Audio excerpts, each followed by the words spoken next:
आइए 27 जनवरी के न्यूज़पेपर का एनालिसिस स्टार्ट करते हैं। अब जो हमारा जो वीडियो है पहली बार देख रहे हैं, मैं बताना चाहता हूँ कि हम हर एक डेली जो न्यूज़पेपर आता है दी हिंदू, उसकी न्यूज़ प्लस जो एडिटोरियल है उसका एनालिसिस करते हैं। हमने कल परसों के एक वीडियो में एक न्यू अनाउंसमेंट भी की थी कि हम कभी ना कभी क्या होएगा कि वीक में 2 या 3 दिन क्या करेंगे कि एक क्वेश्चन की डिस्कशन करेंगे जो कि मेंस ओरिएंटेड रहेगा, जिसमें आपको मॉडल आंसर और उसका वे पता चलेगा किस तरह से हमने लिखना है और किस तरह से नहीं लिखना। ठीक है जी। तो सबसे पहली चीज़ क्या है, आज की पहली न्यूज़ डिस्कस करते हैं। इसमें देखिए ये जो झांकी जो निकलती है रिपब्लिक डे पे, हम जो बात करते हैं, जो टैबलेट्स निकलते हैं, तो इसमें मैंने जो उठाया है ऑल वीमेन मोटरसाइकिल वाला उठाया है बीएसएफ का। तो बीएसएफ की जो टुकड़ी है ऑल वीमेन वाली, उसको मैंने रखा है। तो बीएसएफ जो रेस की गई थी 1965 में आफ्टर इंडिया पाकिस्तान वॉर, ठीक है जी। और ये 7 central armed forces of the union of the India under the ministry of home affairs. ये बहुत इंपॉर्टेंट हो जाता है, यहाँ पे आपने प्रीलिम्स के लिए याद रखना है कि किस मिनिस्ट्री के अंदर है। तो ये मिनिस्ट्री ऑफ होम अफेयर्स के अंडर आता है, ठीक है जी। इनके एक एयर विंग है, एक मेरीन विंग है, एक आर्टिलरी रेजिमेंट है और एक कमांडो यूनिट्स हैं, ठीक है। ये इसको फर्स्ट लाइन ऑफ डिफेंस माना जाता है of the Indian territories, right. तो बीएसएफ के लिए ये पढ़ना है आपने। इसके साथ में अगर आप कुछ एडिशनल पढ़ना चाहते हो तो आप एक सर्च करना ज्यूरिस्डिक्शन ऑफ बीएसएफ एक्सटेंडेड, ठीक है, ज्यूरिस्डिक्शन ऑफ बीएसएफ एक्सटेंडेड। अगर नहीं समझ में आएगा तो एक बार कमेंट सेक्शन में बताइएगा, एक बार पढ़िएगा इसको। रिसेंट न्यूज़ थी, बड़ी इंपॉर्टेंट है, तो आपने एक बार देखना है, नहीं तो फिर हम टॉपिक है जो संडे को या किसी भी दिन उसको लेकर डिस्कस कर लेंगे। नंबर 2 न्यूज़ की बात करेंगे कि जो ह्यूमन ट्रैफिकिंग है वो गुजरात से हो रही है और वो स्पॉटलाइट में आया है। और ह्यूमन ट्रैफिकिंग को हम रोकते हैं आर्टिकल 23 के अंडर, जो मेन हमारा रहता है। ह्यूमन ट्रैफिकिंग है क्या, ये हमारे लिए बड़ा इंपॉर्टेंट है, ये देखिएगा। ट्रैफिकिंग इन पर्सन भी बोलते हैं, modern day slavery involving the illegal transport of individual by force और डिस्पेक्शन, ठीक है जी। और किस पर्पस के लिए किया जाती है ट्रैफिकिंग? लेबर के लिए हो सकती है, सेक्सुअल एक्सप्लॉयटेशन, कोई भी एक्टिविटीज जो कि बेनिफिट दे रही है फाइनेंशियली किसी और को, ठीक है। तो ह्यूमन ट्रैफिकिंग हो रही है, मतलब ह्यूमंस की ट्रैफिकिंग, एक ह्यूमन को किसी बच्चे को या किसी भी वीमेन को या किसी बंदे को उठा के लेके जाते हैं इलीगल वे से, ठीक है जी। अब इन चीज़ों को, इसको रोकने के लिए हमारे पास कॉन्स्टिट्यूशनल प्रोविजन कौन कौन सी है।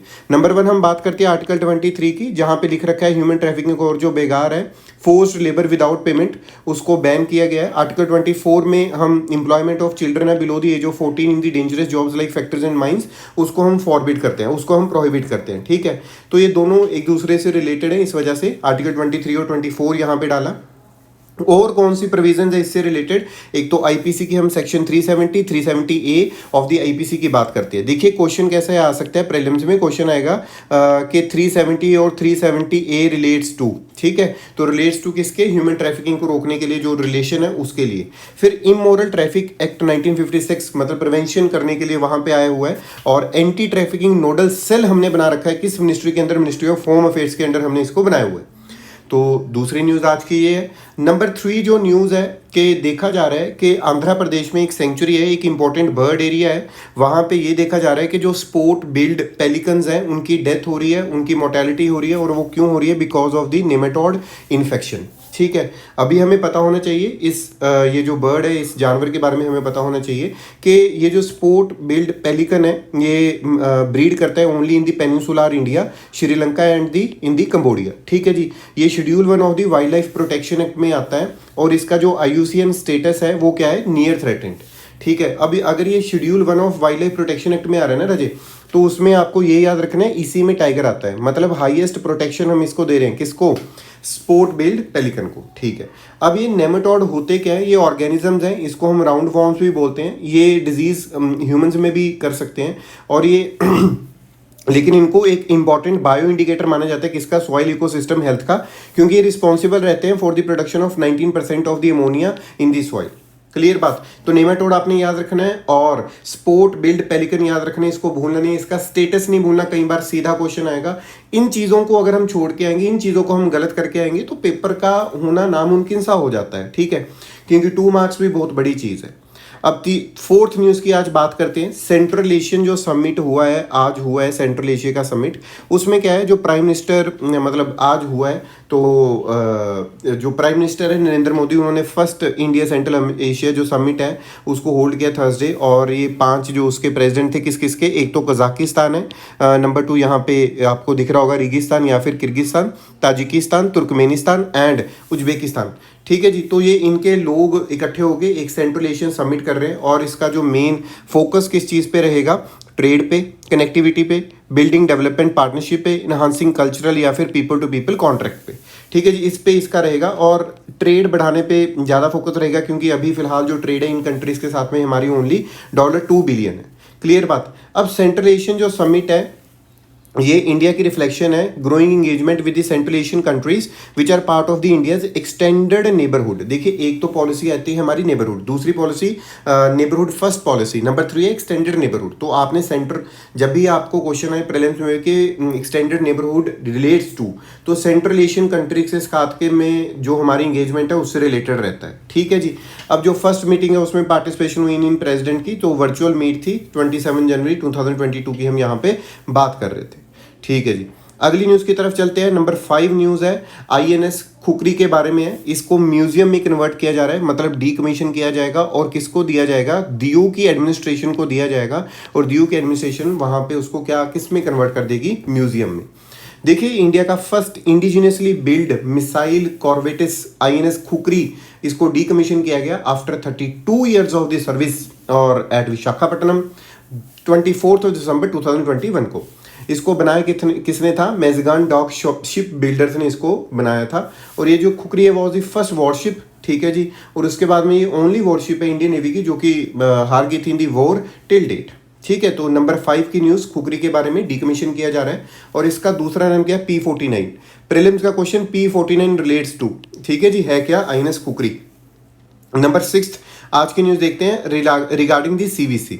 देखिए, CVC ने क्या है, again modified the criteria for the nomination of independent external monitors in the government. ठीक है, इन द गवर्नमेंट बॉडीज। तो CVC है क्या, इसके बारे में हमें पता होना चाहिए। बहुत ही इंपॉर्टेंट टॉपिक है, हर एक बच्चे को इसके बारे में इंफॉर्मेशन होनी चाहिए। देखिए, CVC जो है एक विजिलेंस इंस्टीट्यूशन है, ये फ्री ऑफ कंट्रोल है ना। कई बार हम बोलने लग जाते हैं कि ये सेंट्रल एजेंसी है जी, सेंटर ने इसको यूज़ कर लिया, ये कर लिया, वो कर लिया। नहीं, ये एक फ्री ऑफ कंट्रोल वाली एजेंसी है किसी भी एग्जीक्यूटिव पावर से, और ये मॉनिटर करती है all the vigilance activities under the central government. Number 1। Number 2, इसको बनाया गया था Feb 1964 में और ये रिकमेंडेशन थी किसकी, committee on the prevention of corruption headed by K Santhanam. ठीक है जी। अब 2003 का एक CVC एक्ट आता है जो कि इसको स्टैट्यूटरी स्टेटस देता है CVC को। ये एक इंडिपेंडेंट बॉडी है जो कि ओनली रिस्पॉन्सिबल है टू दी पार्लियामेंट। ये जो रिपोर्ट है किसको देती है, प्रेसिडेंट ऑफ इंडिया को ये जो रिपोर्ट है वो थमाते हैं। ठीक है जी।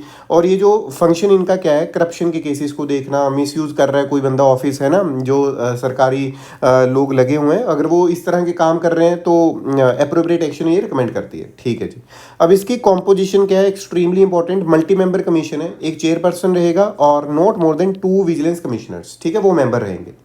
अब इसको अपॉइंट कौन करता है, मैंने पहले भी बताया, प्रेसिडेंट ऑफ इंडिया इसको अपॉइंट करेगा और रिकमेंडेशन किसकी रहेगी, नंबर 1 प्राइम मिनिस्टर की बात करते हैं, नंबर 2 होम मिनिस्टर की बात करते हैं, number 3 leader of the opposition in the Lok Sabha, leader of opposition in the Lok Sabha की हम बात करते हैं। If there is no leader of opposition then the leader of single largest opposition party. मतलब क्या हो गया, लीडर ऑफ ऑपोजिशन तभी चुना जाता है अगर 1/10 सीट्स आती हैं किसी बंदे को, ठीक है, किसी भी पार्टी को। तो अभी तो अगर हमने कांग्रेस का देखा था तो वो लीडर ऑफ ऑपोजिशन नहीं बन पा रहा था, ठीक है, इतनी सीट्स नहीं आई। तो 1/10 मतलब कुछ 50 या 55 सीट्स या 52 सीट्स नहीं आई, तो सिंगल लार्जेस्ट पार्टी का जो बंदा रहता है उसको चुन लिया जाता है। फिर इनकी टर्म है जो 4 ईयर्स और 65 ईयर्स और रिमूवल है, वो कौन करेगा, done by the president. Extremely important है CVC, याद रखना है हमने। आगे चलते हैं। नंबर 7 जो न्यूज़ है, इंडिया ने प्रोब किया है चाइना और वियतनाम को over the dumping of the vinyl tiles. ठीक है, तो इसको रोकना कैसे है, एंटी डंपिंग ड्यूटी से रोकना है। मैंने पहले भी एक सिचुएशन बनाई थी, इसको दोबारा से सिचुएशन बनाते हैं कि एंटी डंपिंग ड्यूटी होती क्या है। लेट्स से ये चाइना है, ठीक है जी, लेट्स से ये चाइना है और यहाँ पे हमारा इंडिया है।